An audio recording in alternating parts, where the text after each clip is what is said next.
మారిన 10 మంది ఎమ్మెల్యేలలో 8 మంది తాము భారత రాష్ట్ర సమితిలోనే ఉన్నామని, పార్టీ మారలేదని స్పీకర్కు సమాధానం ఇచ్చారు. ఆ సమాధానాలను స్పీకర్ కార్యాలయం బీఆర్ఎస్ పార్టీకి పంపింది.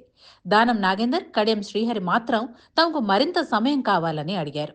వీరిద్దరూ తాము ఉప ఎన్నికలకైనా సిద్ధం కానీ బీఆర్ఎస్లో ఉన్నట్లుగా చెప్పుకోవటానికి సిద్ధపడటం లేదు. దానం నాగేందర్ కాంగ్రెస్ తరపున ఎంపీగా పోటీ చేయగా, కడియం శ్రీహరి కుమార్తె ఎంపీగా కాంగ్రెస్ తరపున పోటీ చేసి గెలిచారు. గత ఆదివారం సీఎం రేవంత్ రెడ్డి వీరందరితో సమావేశమయ్యారు. సుప్రీంకోర్టు ఆదేశాలు, న్యాయ నిపుణుల సూచనలు అన్నింటిపై చర్చించారు. చివరికి వారంతా టెక్నికల్ అంశాలనే నమ్ముకోవాలని డిసైడ్ అయ్యారు. అందులో భాగంగా తాము పార్టీ మారలేదని, బీఆర్ఎస్లోనే ఉన్నామని సమాధానమిచ్చారు. సీఎంను కలవడం అంటే పార్టీ మారినట్లుగా కాదని అంటున్నారు. ఇప్పుడు వారు పార్టీ మారినట్లుగా బీఆర్ఎస్ ఆధారాలు సమర్పించాల్సి ఉంటుంది. చట్టం ప్రకారం స్వచ్ఛందంగా పార్టీకి రాజీనామా చేసినా, విప్ ధిక్కరించినా అనర్హత వేటు పడుతుంది. టెక్నికల్ టర్మ్స్ ప్రకారం వారెవరూ పార్టీ మారలేదు.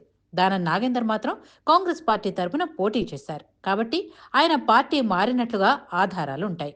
కడియం కూడా తాను పార్టీ మారలేదని చెప్పుకోవటానికి అవకాశం ఉంది. కానీ దానికి ఆయన సిద్ధంగా లేరు.